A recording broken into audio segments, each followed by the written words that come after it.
At number 5, a brilliant RC car. It's called the Rock Crawler. It's got an independent rear, ouch, and front axle, which means it should, theoretically, drive over anything.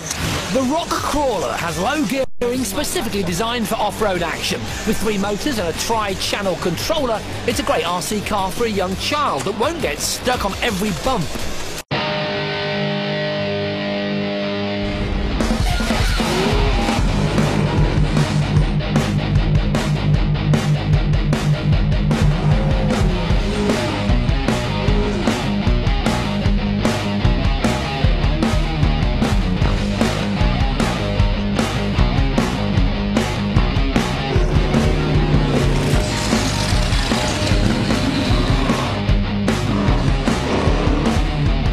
Raised attacked.